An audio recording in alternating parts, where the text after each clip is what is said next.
हरे कृष्ण प्रभु जी, दंडवत प्रणाम। जय श्री प्रभुपाद। दंडवत प्रणाम। जय श्री प्रभुपाद। हरे कृष्णा। हरे कृष्णा प्रभु जी, दंडवत प्रणाम। दंडवत प्रणाम अलका माधवी। हरे Krishna.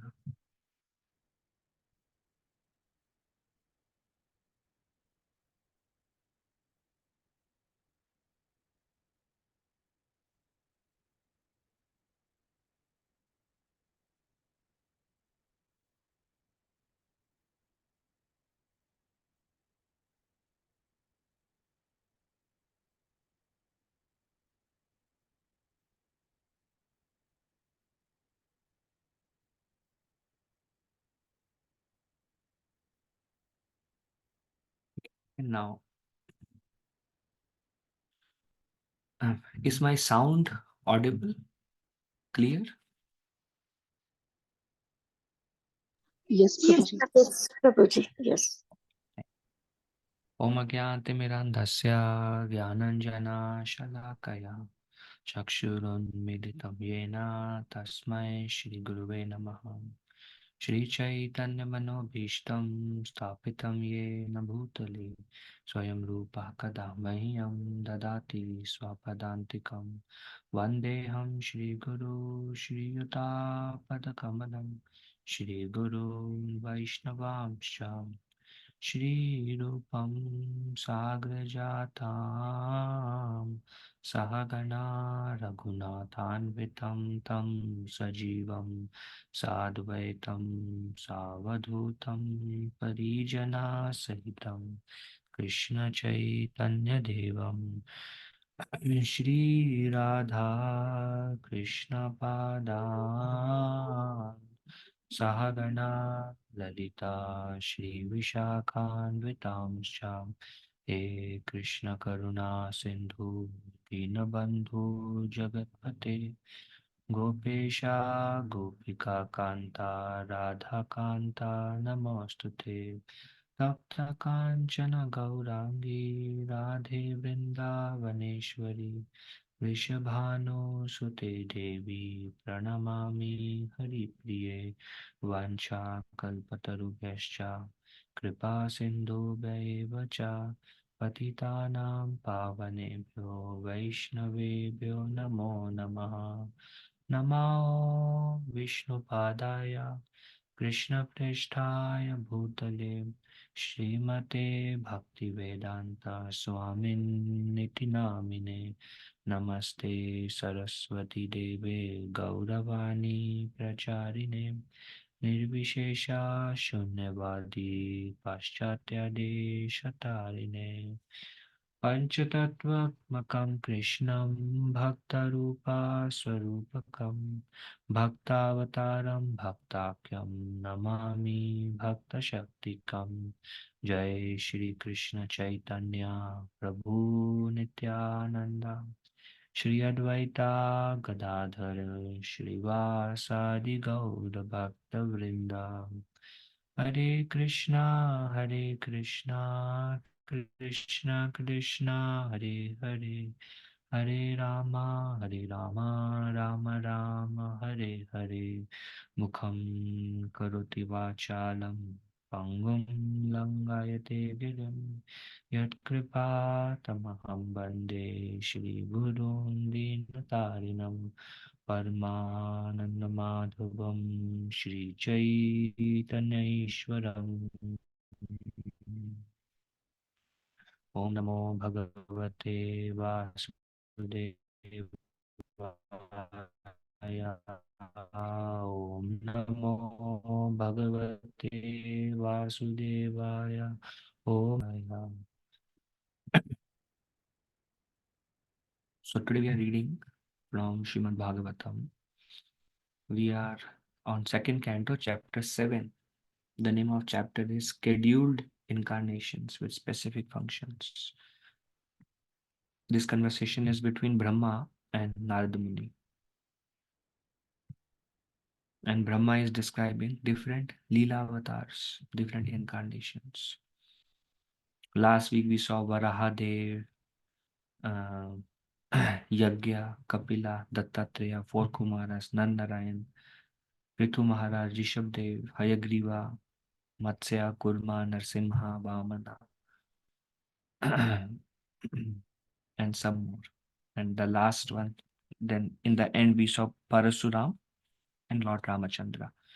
And today we will discuss few more incarnations and we will end this chapter. It will probably be a short discussion today. So the next is Krishna. That's where we end last week.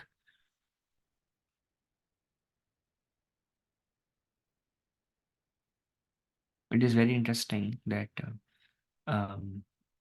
all the incarnations are described in 1 or 2 verses max, and Krishna is described in 8 verses. Like Brahma is describing one verse on the activities of each, and when he comes to Krishna, he just keeps on speaking, and then he's like, "Oh, I have to describe other incarnations," and then he keep going forward.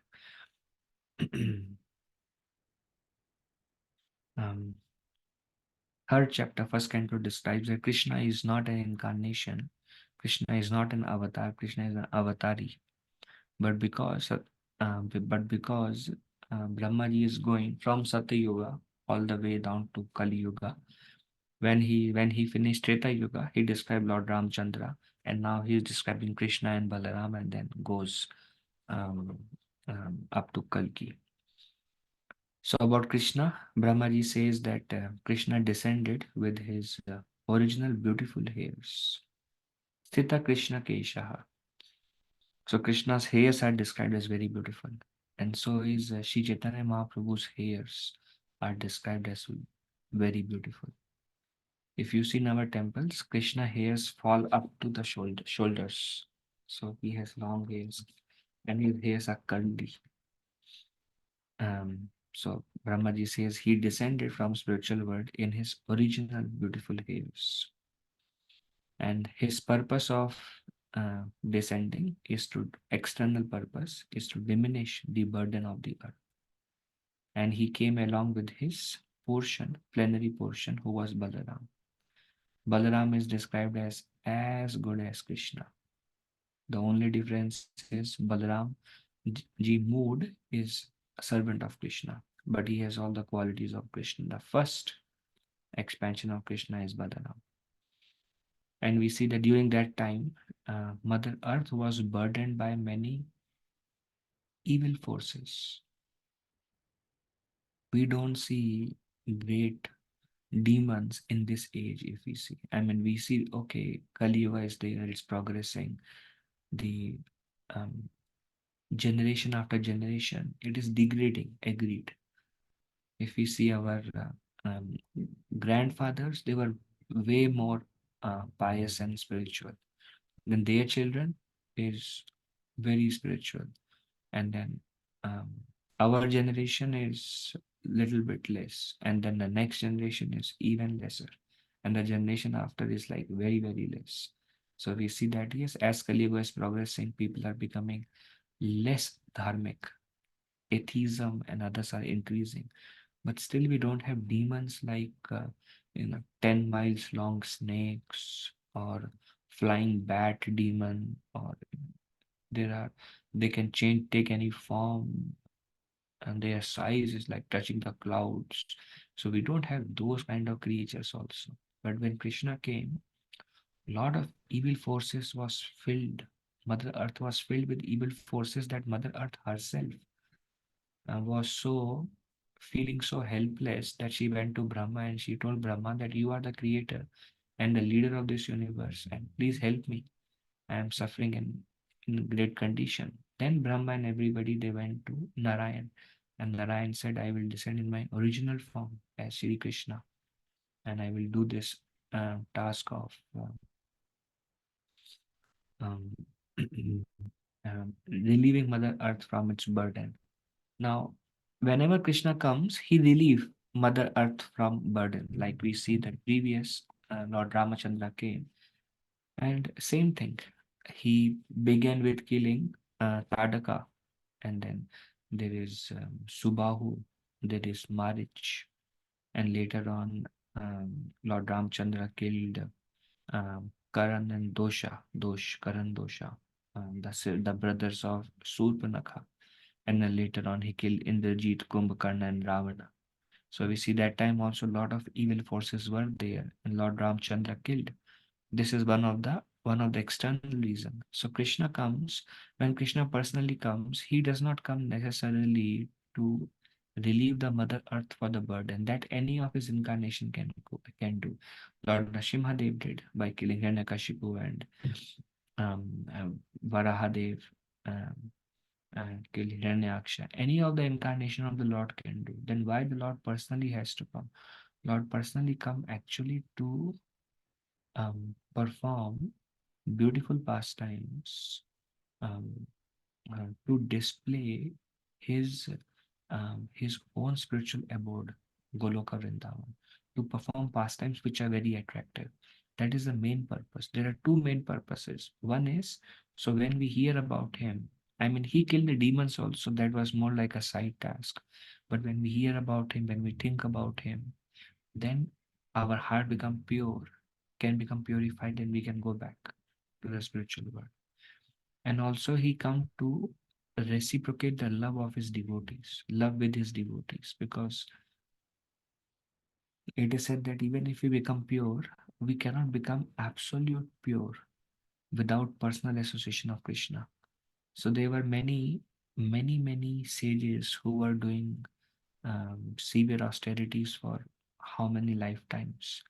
And when Krishna came, then they all appeared as associate of Krishna, as the Gopas, as the Gopis. And in the association of Krishna and in the association of eternal associate of Krishna, they became absolutely purified. And that's how they could go back to Krishna's own abode, Golok Vrindavan. So these are the main internal reasons, is those who are almost ready to reclaim them, and those who have forgotten him to attract them, and naturally to he want to relish his own pastimes. So he came also to enjoy his own pastimes with his own devotees. Um, but the external reason is to relieve Mother Earth from its burden. Just like Lord Chaitanya also has external and internal reasons. And his internal reason is he wanted to experience the mood of Srimati Radharani, the devotion. He wanted to experience that love. He wanted to experience the joy that Srimati Radharani experiences, the position of Srimati Radharani. And external is to give the process by which all of us can approach him. And then Brahmaji continues saying that when Krishna came, when Krishna comes, now this is also very interesting. Brahmaji is describing to Narad Muni in Sati Yuga, and he is describing all the personalities, all the incarnations, either Swayam Bhagwan or Bhagwan's incarnation, in which order they will come. And then Brahmaji is telling to Narad Muni what all Krishna will do. And he says all the activities of Lord Krishna are impossible for anyone else to perform. What Krishna did, nobody else can do. He began his pastimes by killing Putana. And then he overturned the cart. This is the pastime of Sakatasura when Krishna was 6 months old. And um, he, like the babies, they get the strength that they can turn over themselves. There is a ceremony for that. So it was that ceremony of Krishna. And a demon, he took the form, he entered into the cart, and Krishna kicked the cart and killed the demon. Then Krishna uprooted the Yamala Arjuna trees and delivered Narakuvira and Manigriva. Then he chastised Kaliya. Then he saved the Vrajvasis from a forest fire simply by closing his eyes. That he was also a demon sent by Kamsa, and there was fire all over. And Krishna closed his eyes, opened his mouth, and just he breathed in, and all the fire entered into his mouth. So he saved the Vrajvasis from the forest fire simply by closing his eyes. Then the rope fell short when Mother Yashoda tried to bind him, always by 2 fingers. Then he showed the universes in his mouth to Mother Yashoda. He saved Nanda Baba from Varuna. Nanda Baba, after the ending of Ekadashi vow, Nanda Baba was taking his bath in Yamuna. And one of the associate of Varuna, he felt like this is not an appropriate time. So he captured Nanda Baba like a thief and took him to the planet of Varuna. When Krishna saw Nanda Baba is missing, then Krishna went to the planet of Varuna, and Varuna made Krishna sit on the throne. He worshipped his lotus feet, washed his lotus feet, begged forgiveness um, on behalf of his associate, not knowing that this associate is the father of Lord Krishna. And then Krishna took the father and brought him back. So these activities are not possible for anyone else to perform. He released the Gopas from Vyomasura. This is very interesting also, that Vyomasura does not come in 10th canto. Brahmaji is telling to Narada about how Krishna will release the Gopas from Vyomasura. Vyomasura was a bat demon. He there was sheep and lamb game. So he captured all the cowherd boys, and later on he wanted to kill Krishna, took the form of a bat, and then Krishna killed him. Then awarded Brajvasi's promotion to the highest planet in the spiritual sky. Proves his godhead. So Brahmaji says he gave the Brajvasis, he awarded them the highest planet in spiritual sky. So naturally he awarded them Goloka. So this itself is a proof that Goloka is the highest planet in the spiritual sky on the authority of Brahma. He awarded him, the Brajvasi, the highest planet in the spiritual sky. Naturally, we hear there are many planets in spiritual sky. There is Vaikuntha, there is Sadashiv Loka is at the border, and then there is Vaikuntha Loka, then there is Ayodhya Dham, there is Mathura Dham, there is Dwarka Dham, there is Mathura Dham, and then there is Goloka Dham, Goloka Vrindavan, Goloka Dham.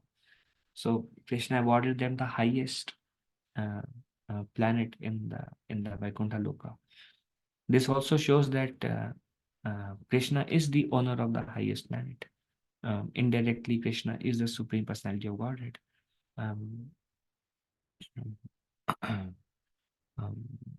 For example, say the White House in America, for example, the White House may be, just an example, is the best residence, just for an example. So not anybody can give anyone else the residence in White House. Only the owner of White House can give residence in White House. So likewise, Krishna can only award his own abode, his own planet, the highest planet in spiritual world, to whoever he likes. Nobody else, no other incarnation can award Goloka Dham to any other living entity. So that proves his godhead. He stopped Indra Puja and held Govardhan to protect the Brajvasis. When he was only 7 years old, he lifted Govardhan mountain. He beheaded Shankhachuda, who could kidnap the damsels. Krishna and Balaram were there, gopis were there, and he kidnapped the gopis, and he started running after kidnapping them. And then Balaram and Krishna, they chased after Shankhachuda, and then Krishna beheaded him and took the jewel from Shankhachuda. Then he killed, these are only the demons that Krishna killed in Vrindavan. And there were so many that Krishna killed outside Vrindavan, like Shishupal, Dantavakra, and many others. Homa, Sura, and there are many others, many other demons that Krishna killed.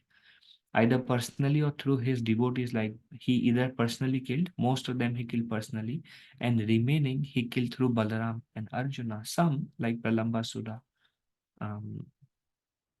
some were killed by Balaram, or Rukmi, who was also a demoniac personality, the brother of Rukmini. He was killed by Balaram. So some were killed by Balaram, some were killed by Arjuna, like in the battle of Mahabharata. Some were killed by other Pandavas like Duryodhana and other who were demoniac. So either Krishna personally killed, or he killed through Balaram, Arjuna, and others. Whichever demons were killed by Krishna, Krishna awarded them impersonal liberation or his personal abode. To some, most of them, it is said that anybody who is killed by Krishna gets at least liberation. But other incarnation of Krishna does not guarantee liberation. Like killed by Narayan, not necessarily they will get liberation. The example Sanatana Goswami gave is like Vaman Dev, um, um, Varaha Dev killed Hiranyaksha, did not get liberation.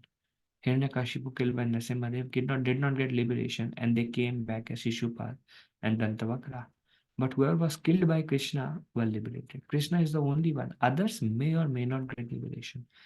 To most, he gave impersonal liberation, but to some, he took him to his own abode. The example is Putana. Um, mm, Another example is Aghasura. The reason is Aghasura did some service to his cowherd boys, to his friends. And Krishna was grateful because the friends were thinking, hey, seems like a very nice cave.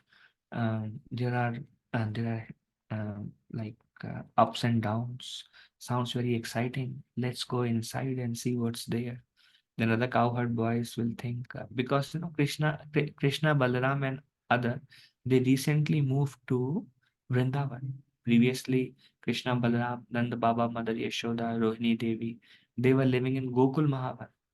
So Gokul Mahavan, there was not many um, nice trees and bushes. Um, and then lot of demons were attacking. In Gokul Mahavan, like Putana came, Sakatasura came, Trinavarta came. So many demons were coming. Then Yamuna Arjuna trees fell down. So all the Brajvasis thought, hey, this is not very auspicious, this place. So we should change for the protection of our boys, Krishna and Balaram. So all the cowherd boys, they loved Krishna and Balaram. So they moved from Gokul Mahavan to Vrindavan. Then when they came to Vrindavan, then they made their residence in Vrindavan, and Krishna, Balaram, and all the friends, they would go out to explore Vrindavan. And when they came to this particular place, they saw this great snake demon, but they didn't recognize him as a snake demon. It was Aghasura, and the cowherd boys thought this is like a plaything. We are exploring Vrindavan, and this is like um, mm, a new wonder of Vrindavan. Vrindavan has many wonders. There is Govardhan, beautiful Yamuna is flowing.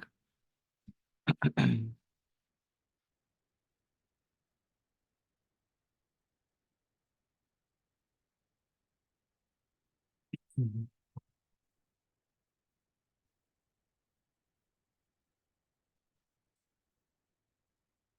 Beautiful Yamuna. So they were thinking that um, this is a cave. It's a new wonder of Vrindavan.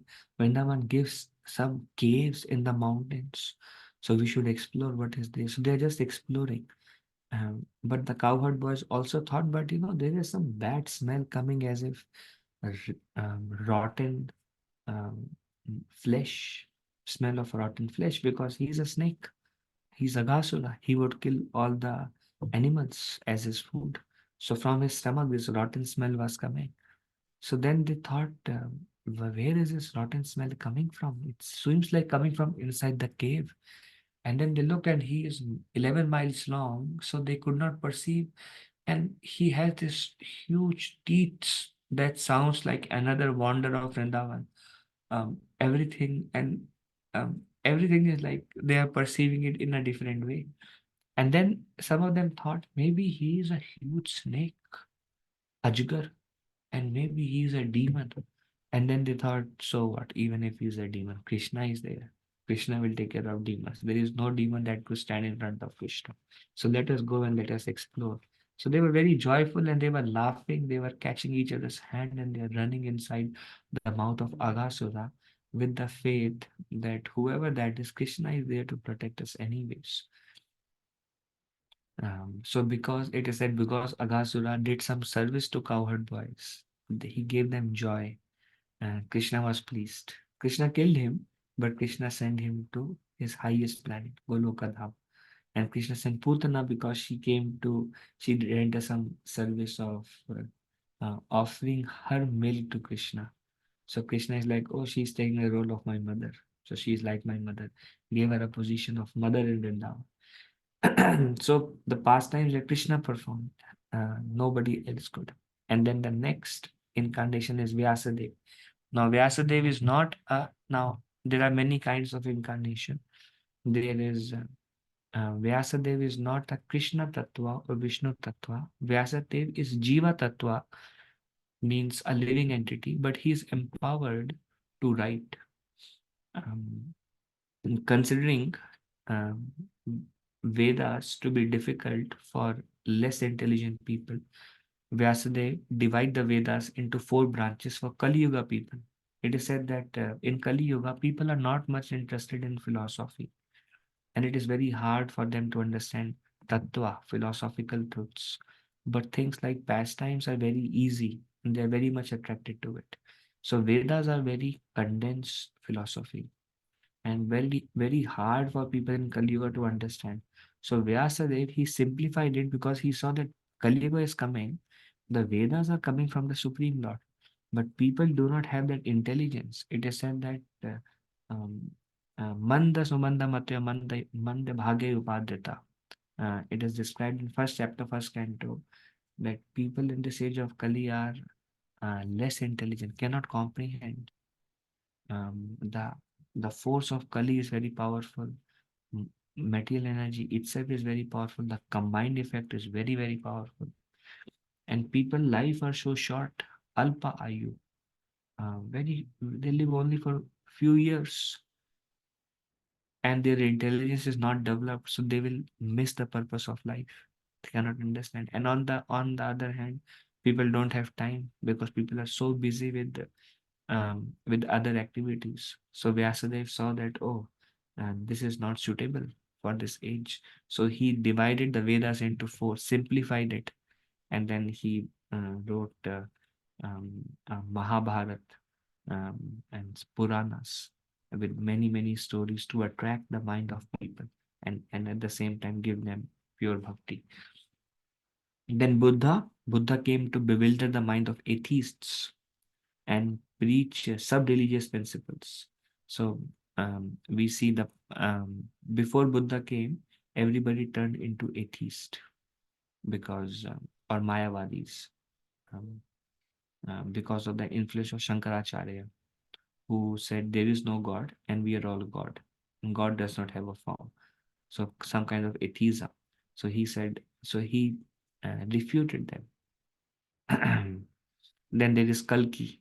And at the end of Kali Yuga, when there is no Hari Katha, Brahmanas have become heretical. So at the end of Kali Yuga, there will be no Hari Katha. Nobody will come and discuss about the pastimes of the Lord. Brahmanas will be known only by caste system. The kings will be Shudras, not Kshatriya, Shudras. Everybody will be Shudra only. Nobody will perform any sacrifices. The sacrifices for this age is holy name, Harinam Sankirtan, Yagya, Sankirtan Yagya. But people, as Kali Yuga progresses, people will not discuss about the Lord. They will not perform any yagya. There will be Brahmanas only by the caste, and the kings will also be very degraded people. Then the Lord will appear as Kalki as a supreme chastiser, and the Lord will kill all of them by millions. It is said, the Lord will come on a white horse. He will be like an effulgent personality, like informidable. Nobody can defeat him, and he would have a sword, talwar in his hand. And he will go uh, like the speed of wind. He would walk on his horse very fast. And with his sword, he will keep chopping the heads and killing people in millions because the population will become very degraded. And only few will remain who actually have some religious principles in their heart, dharma, devotion, bhakti in their heart. They will remain, everybody else will be killed. So Kalki will come as a supreme chastiser. And those few their progeny, because the kind of children one gets is based on the consciousness of father and mother. So the progeny of those dharmic people will be very good, and slowly that population will again expand from their children to their children. It will keep expanding, and then over thousands of years, gradually, then again the area will be populated with good progeny, and that will begin Satyuga. The mind will become pure again. The effect of Kali will go away. Everybody's mind will become very peaceful. Satyuga will begin. This is the role of Kalki, to end Kali Yuga and leave few pious souls who will become the seed um, to begin Satya Yuga. So he will come as the supreme chastiser. And then Brahmaji ends with, and there are also Guna avatars. Guna avatar is, Guna means Sattvagun, Rajagun, Tamogun. Sattvagun represents Narayan. Rajogun represents Brahma. Tamogun represents Shiva. Um, so they are Guna avatar, Brahma, Vishnu, and Mahesh. And at creation, for the purpose of creation, Brahma, Prajapati, great sages who generate, they are all also considered Gunavatar, because and they are empowered by the Lord to procreate, to populate. They are empowered, but naturally they are not Vishnu Tattvas. Then maintenance is done by primarily Vishnu, but demigods also do maintenance. But demigods are more like representative of Vishnu.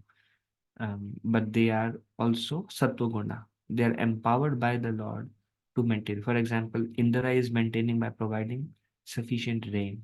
Wind is maintaining Vayudev, Agni Dev, all these personalities they are maintaining. We cannot live without them. Surya, sun god, Surya Dev, they are all maintaining us. But it is said that without that, wind also moves out of fear of the Supreme Lord Vishnu. So they are all working under direction of Vishnu. So Vishnu is the actual maintainer, but they are all also empowered by the Lord. They are also there. So in that way, they are Gunavatars also empowered by the Lord to help maintain this universe. And then Lord Shiva is annihilation, etc. So that is the end of the incarnation. And then Brahmaji continues. He says, everything that the Lord does is great, and no one can describe, no one can reach to the limit of Lord's greatness. Everything, whatever Kalki does is wonderful. How he chastises people is wonderful. How whether Lord Ramachandra, his pastimes are wonderful. He could kill 14,000 demons single-handedly. He could what all he did, what all Krishna did. Everything the Lord does is wonderful. Whether as a fish incarnation, how he expanded himself in the entire ocean, took the form of entire ocean, huge, millions of miles long, Matsyavata, wonderful. Varaha, he expanded his form in so big that Mother, the whole Earth planet is lying like a mustard seed on his tusk. So imagine how big is Varaha. Wonderful. Then imagine Vaman, he came as a dwarf, and then he took such a big form that with his one step, he could cover the whole lower planetary system. With his upper step, he could cover the whole upper planetary system and even pierce the uh, shell of the universe. Wonderful. So Brahmaji says that everything the Lord does is full of wonders, and like he does great things. And what all the Lord does, nobody can describe. It is, yeah. Then Brahmaji says, even if one is able to count the atomic particles in the world, how many atoms are there? Like infinite, trillions, infinite. To count the number of atoms in the universe is great thing. So Brahmaji says that even if one is able to count all the atomic particles in this world, one still cannot describe the greatness of the Lord. The Lord is so great that nobody can describe him. As a proof, Brahmaji says, for example, Anantashesh. Anantashesh is actually expansion of Balaram. Anantashesh has 1000 mouths. And with his 1000 mouths, since time immemorial, since the beginning, since ever, Anantashesh is trying to glorify the Lord, to describe the greatness of the Lord in different incarnations. And Anantashesh is not able to reach the end of it, who's constantly describing the glories of the Lord with his 1000 mouths. So Brahmaji is telling, when Anantashesh cannot reach the limit of Lord's glories, then who are you and me? Brahmaji is telling, neither me nor you nor any of your disciples. There are many disciples of the Lord, no? Of Narad Muni, like Prahlad, Dhruva. The great Brahmaji is a Mahajan. Narad Muni is a Mahajan. They're great devotees of the Lord. But they also, Prahlad Maharaj, Dhruv Maharaj, Brahmaji says that even Ananta Shesh, who is the incarnation of Lord, cannot describe the greatness of the Lord. So neither me, nor you, nor any living entity can actually describe the greatness of the Lord, or the limit of his greatness, of his pastimes, of his activities. What to speak about common people? So Brahmaji says nobody is qualified. And then he says, but those who um, and Brahmaji says an unpretentiously surrendered soul. Pretension means to show off, external. Unpretentious surrendered soul means a genuine jiva who surrenders, who takes shelter of the Lord, who takes shelter of his lotus feet. My Lord, from today I am your Sharanagat. From today I surrender to you. An unpretentiously surrendered soul receives the Lord's unlimited mercy, by which one can cross the insurmountable ocean of Maya and understand the Lord. But those who are attached to the body, which is meant to be, but not those who are attached to the body, which is meant to be eaten by dogs and jackals. So Brahmaji says two kind of people are there: those who are very much attached to their bodies, and those who are completely surrendered to Krishna. Those who are very much attached to the body, their body is meant to become the food of dogs and jackals. Those people cannot understand the Lord. But those who, without pretension, sincerely take shelter of the lotus feet of the Lord and surrender their life at the lotus feet of the Lord, they can overcome the illusory energy in Maya, and they can understand the glories of the Lord. So in Bhagavad Gita, this is how Bhagavad Gita and Bhagavatam are always um, uh, affirming each other. Bhagavad Gita, Krishna says, I know all living entities, but me, no one knows. Nobody knows me. And later on, Krishna also says, Bhaktya Mam Abhijana. One can know me by bhakti. By bhakti, I can be known. So here Brahmaji is telling, neither me nor you, nor any one of your disciples, nor Anantashesh, nobody can actually understand the Lord. But one who completely surrenders, he can overcome Maya and he can get some understanding of the Lord. Still, nobody can have the complete understanding of the Lord. Lord is infinite. Then Brahmaji says that there are some, he tells Brahmaji, see, this is the beginning of creation almost. Narad Muni is there, and there is a close conversation between Brahma and Narada. And Brahma is telling to Narada, there are some personalities who have attracted the Lord's mercy. Most of them cannot attract Lord's mercy. There are some personality who have attracted. And he said that includes me. I mean, naturally, um, we will see in third canto that Narayan himself appears to Brahma in his meditation and gave him the benediction, and a lot of things happened, a lot of conversation happened. So Brahma was able to attract Narayan's mercy. So he said, Narad Muni, that attracting Lord's mercy is very, very rare.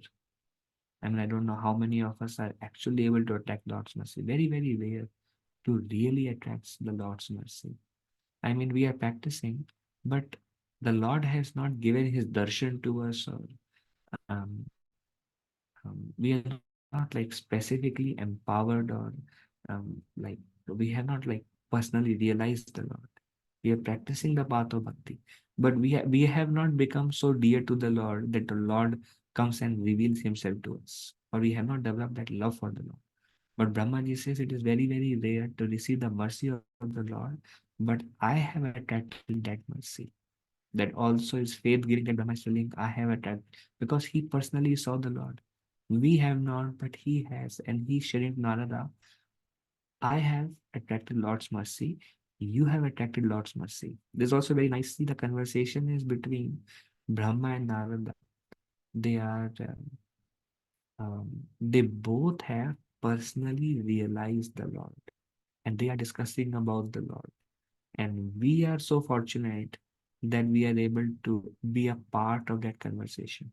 So when we are listening, it is as good as standing there in Satyuga in front of Brahma and Narada and hearing their conversation, hearing Brahma describing the different incarnations of the Lord, describing the pastimes of Krishna, describing the glories of the Lord which are limitless, describing how even Anantashesh cannot describe all the glories of the Lord, because no, and describing how it is only by the Lord's, only those who unpretentiously, who completely surrender, only they can attract the mercy of the Lord, which is very, very rare. And then Brahma says, I have attracted that mercy, you have attracted that mercy, Shiva has attracted that mercy, Swayambhuva Manu has attracted that mercy. Manu so Manu's son was Swayambhuva Manu, who was the first Manu, very beautiful lineage. His daughter was Devahuti, whose son was Lord Kapila. So naturally, his grandson is the Lord. Then another daughter of Manu was, we were discussing last week, Akuti, whose son was Yagya. And actually, Akuti gave his son to Manu. So Manu raised Yagya, and Yagya was also the incarnation. So Swayambhuva Manu has attracted the mercy of the Lord by his pure devotion. Me, you, Shiva, Manu, Ambarisha has attracted the mercy of the Lord by his devotion. That's why they covered the pages of Bhagavatam. Narayan was so pleased that when Durvasa Muni wanted to kill Ambarish, Narayan, Sudarshan Chakra came. If somebody comes and attack us, I am pretty sure Sudarshan Chakra will not come or Narayan will not come. So Ambarish became so dear to the Lord that the Lord personally protected him. Then Bhishma has attracted the mercy of the Lord. And this is so nice. See, this conversation is happening. This also shows that how the scriptures are Trikalagya. They know past, present, future. This Brahma Narada Samvad is happening at the beginning. And he is mentioning about Bhishma. Bhishma has attracted, because the scriptures knows everything, past, present, future. So Bhishma, and we see that Krishna himself, Krishna loved Bhishma Dev so much that Krishna went when Bhishma Dev was passing away. He attracted complete mercy of the Lord. Then Uddhava attracted complete mercy of the Lord. Lord personally spoke. Uddhava was so dear to Krishna. Krishna personally spoke Uddhav Gita to Uddhava.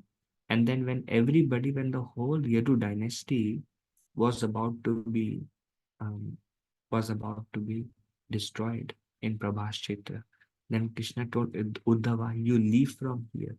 Everybody else he did not say, because he wanted everybody to be destroyed. Krishna wanted. This is called Mausal Leela. But he told Uddhava, you go to Himalayas and give my association through you to all the sages of Himalayas. So Uddhava really attracted. That's why he could do some personal service to Krishna.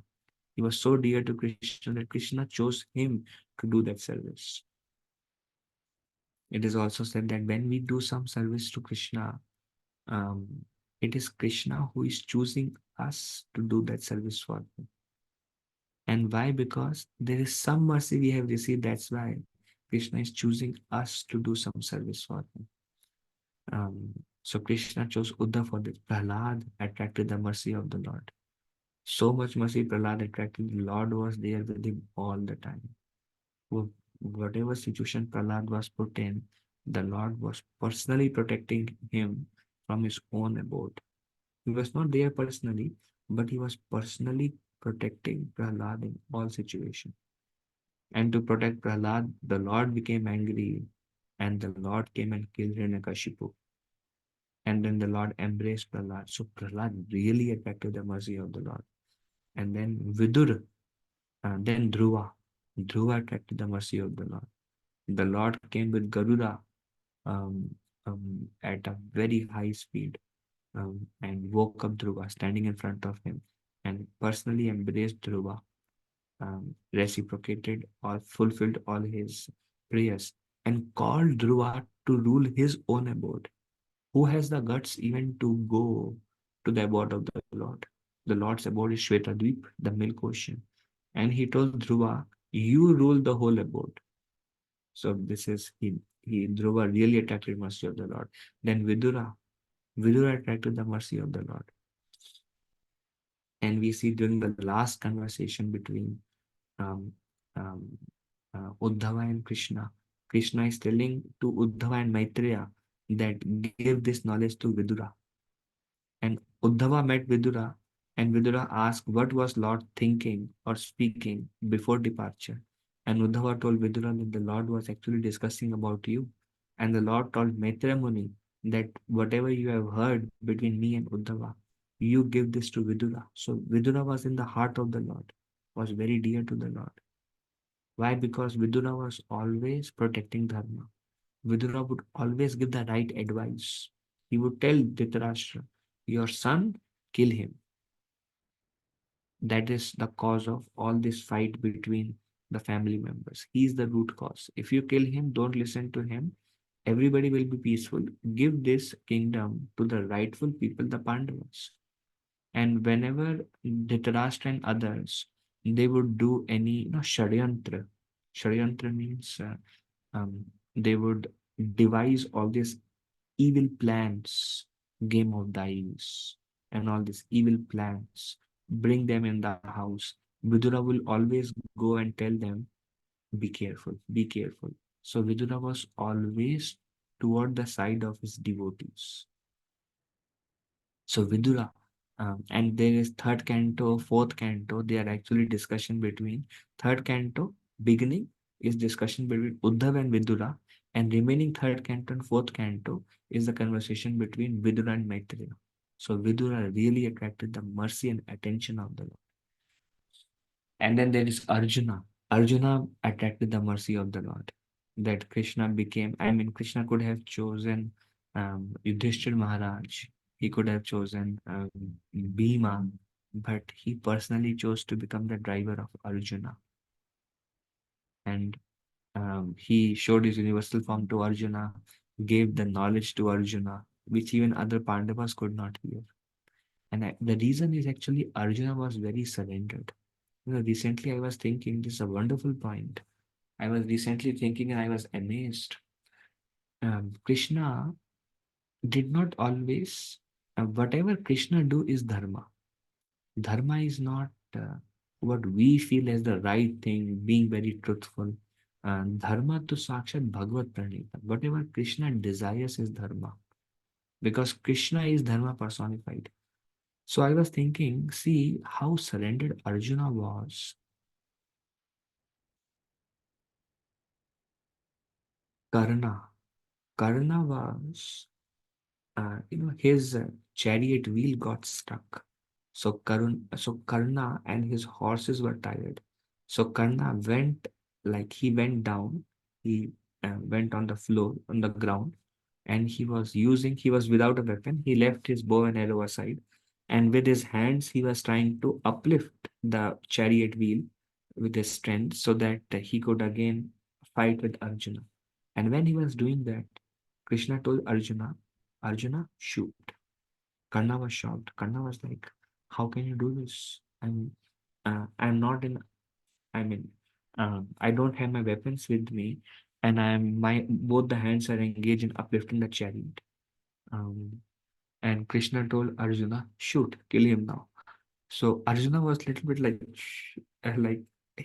but Arjuna was so surrendered. Then Karna said, "How can you do it? I'm not on my chariot. I don't have my weapons. This is against Kshatriya conduct. This is adharma." Then Krishna said, "Where is dharma when all of you together killed Abhimanyu? Where is your dharma when Draupadi was getting disrobed?" And then many instances where Karna did not follow a dharma, did not follow dharma, and he's speaking about dharma. Who he was very Karna was very charitable. He gave his own last kavach to Indradev. So he was very charitable. But then he also practiced adharma. And Krishna told, kill him. Um, and Arjuna is like took his arrow and he actually killed Karna. So I was thinking, if Maharaj Yudhishthir was there in place of Arjuna, Yudhishthir would not kill. Yudhishthir would say that no, this is not dharma. Krishna told Yudhishthir Maharaj that say that Ashwath is killed, which and then he hesitated. Then I then he said, "See, Ashwath, that elephant Ashwath is killed." Then Yudhishthira Maharaj says, "Yes, the Hast Ashwath is dead." And then Krishna blew the conch shell when he says Hast, the elephant, and Dronacharya just heard Ashwath is killed. So Krishna has to do so much to convince Yudhishthira to do what he wants. So that's why it is said Yudhishthira Maharaj has to see the face of hell before he went to heaven. But he's a pure devotee, great devotee. But the surrender of Arjuna is inconceivable. Like Krishna says, do it. Arjuna says it is done. Then Arjuna does not have a thought ki what is right, what is wrong. Surrender to Krishna. So I was thinking, this is amazing. That really shows, and that's why Krishna, it's like there is somebody who, like, in your own example, you can see there's somebody who will do what you say, and there is somebody who will do the right thing even if it is not what you say. So naturally you will choose, but for our case, it is false ego. For Krishna, he's a supreme Lord. So he know what dharma is. So when Krishna wants us to do something, we should do it.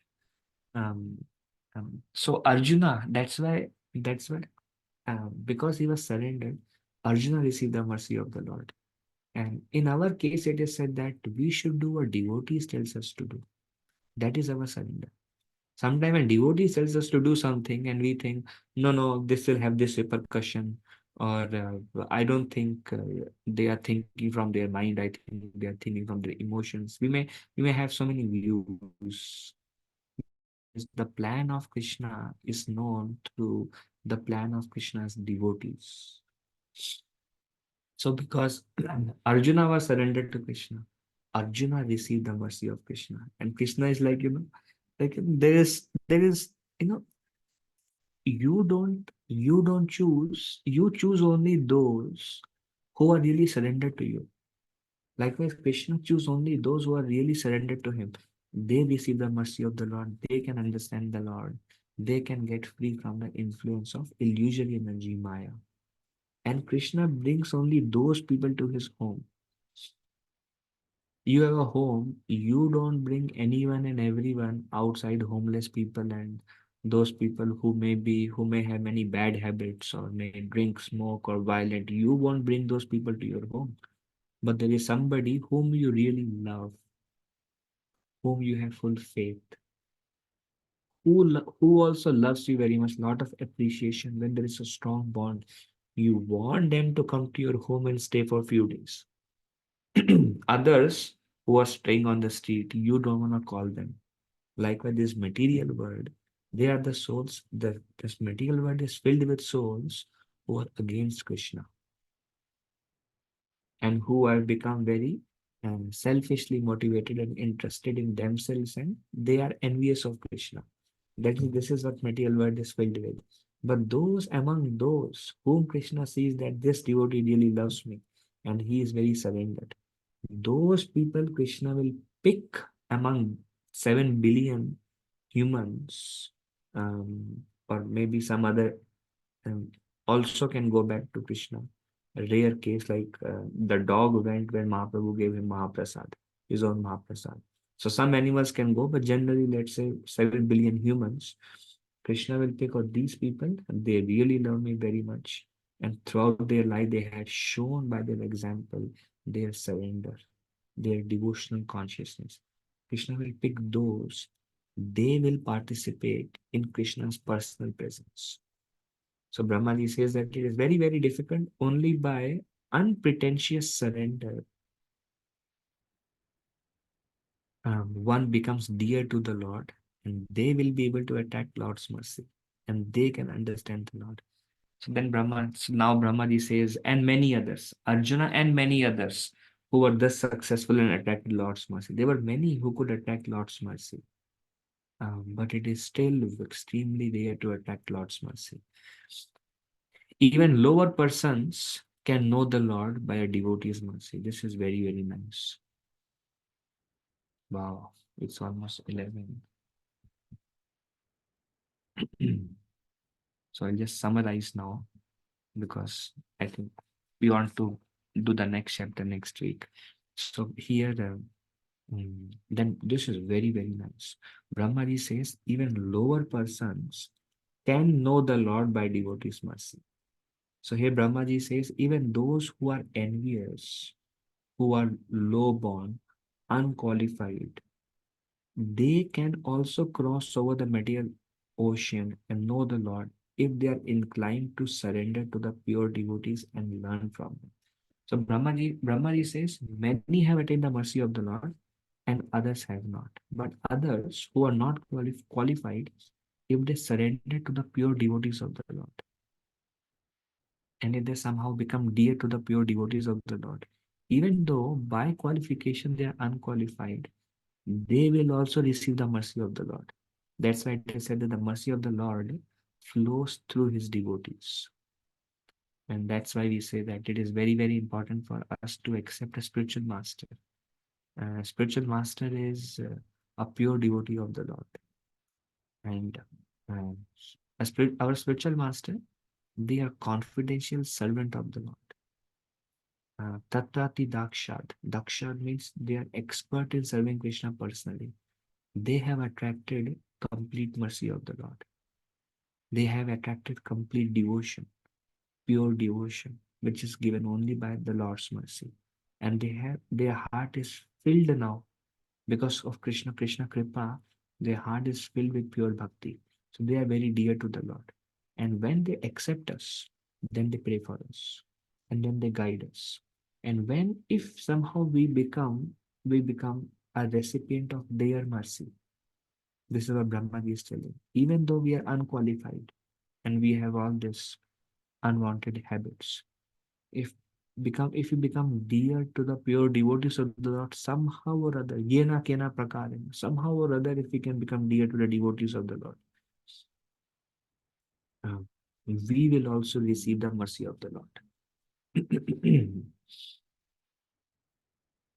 And then the summary, just last few verses are remaining. I'm just summarizing them.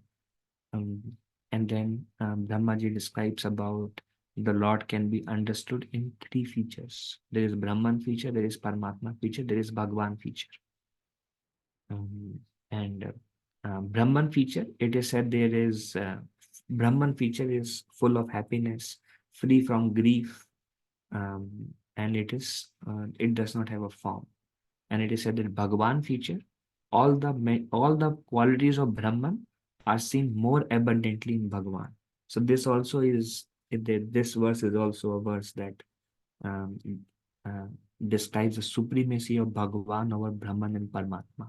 Naturally, there is one verse in the first canto, second chapter, Brahmatmeti, Paramatmeti, Brahmeti, Paramatmeti, Bhagwaneti, Shabdati.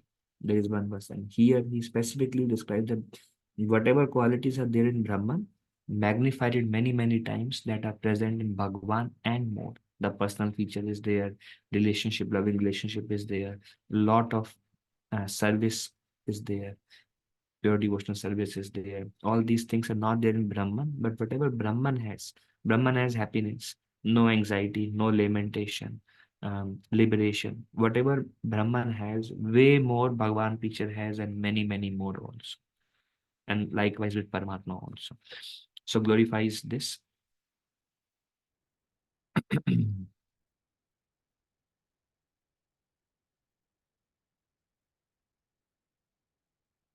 Then Brahmaji says that Bhagwan feature, the personal feature of the Lord, is the ultimate benefactor.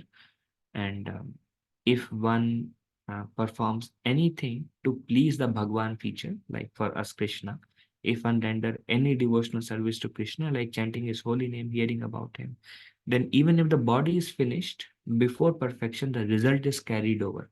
Again, such a nice correlation between Bhagavad Gita and Bhagavatam. Brahma says, even if the body is finished before perfection, the result is carried over.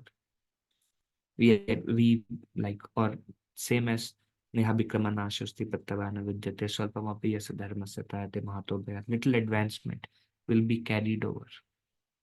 Even if, example, naturally, we know, uh, Bharat Maharaj is the most common example in this. His devotion was carried over to the deer, and that devotion was carried over to Jad Bharat, and Jad Bharat went back to Godhead in 3 lives. So even if the body is finished before perfection, the result is carried over.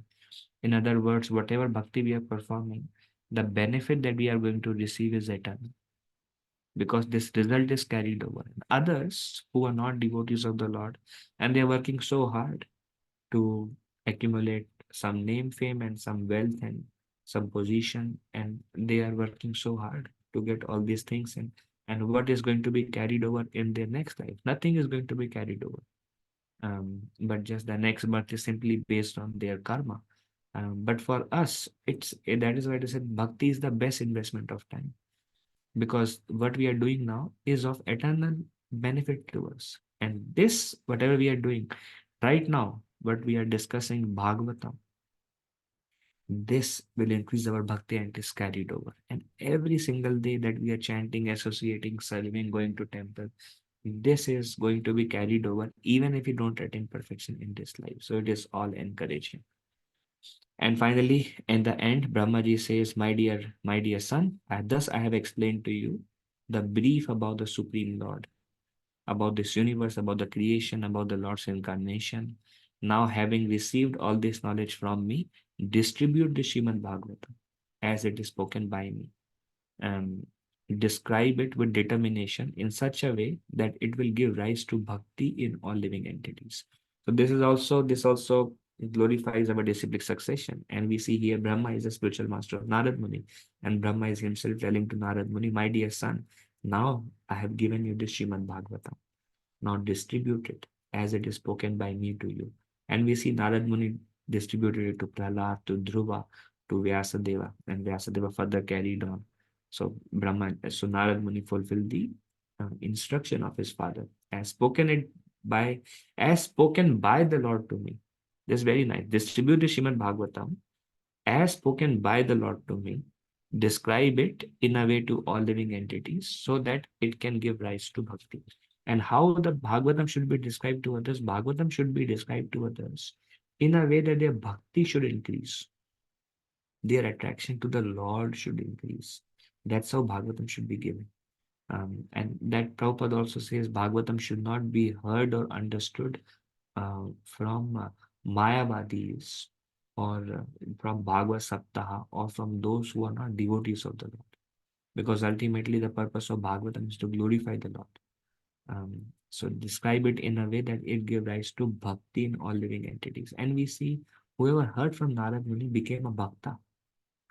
Narad Muni gave Bhagavatam in a womb to Prahlad. Prahlad became a great devotee. He gave this knowledge to Dhruva. Dhruva became a great devotee. He gave to Vyasadeva. Vyasadeva rectified his faultiness and only glorified the Lord after that. So Narada Muni gave to Ambarish Maharaj, Maharaj Chitraketu, who was not a devotee.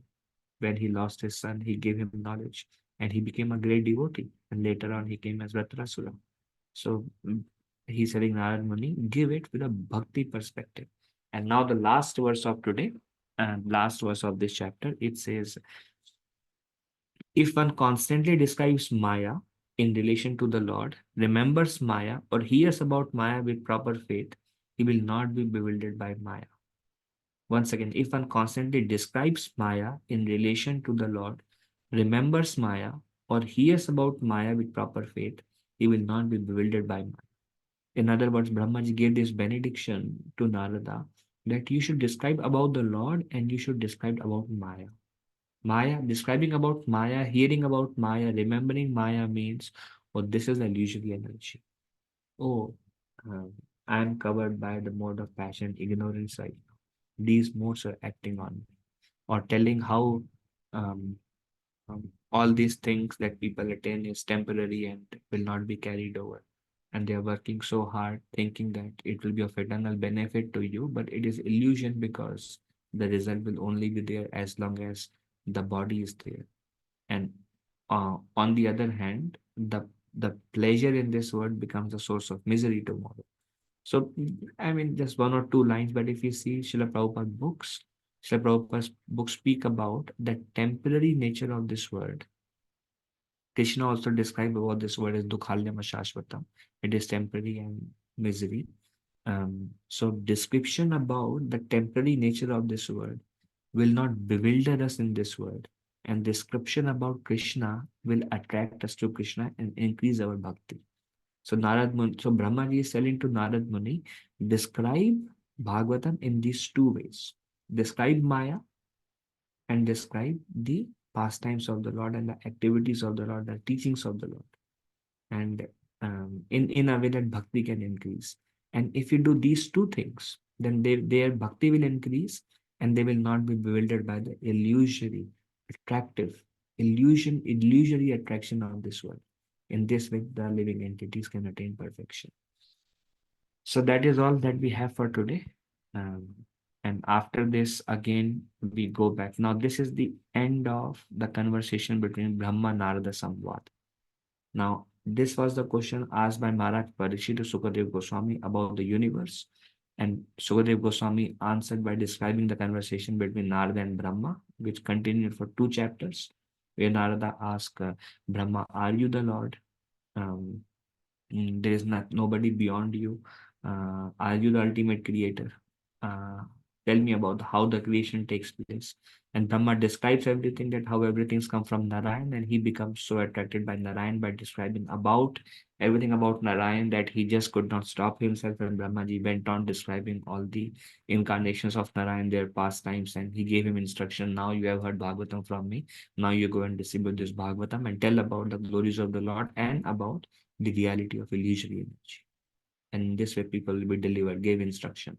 So this conversation was, and this also shows, this is also very nice, that you see, Parikshit Maharaj asked question about the universe, and Sukadev Goswami is concluding the answer by describing surrender to Krishna.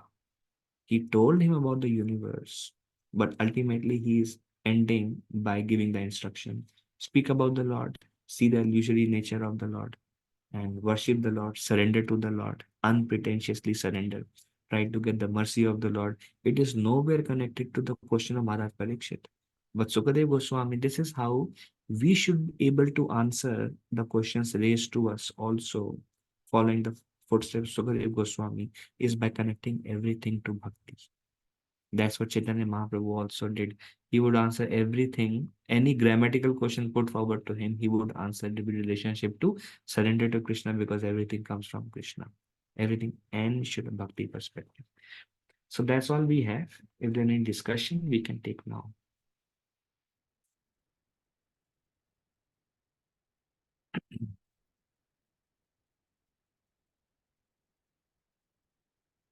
Any questions?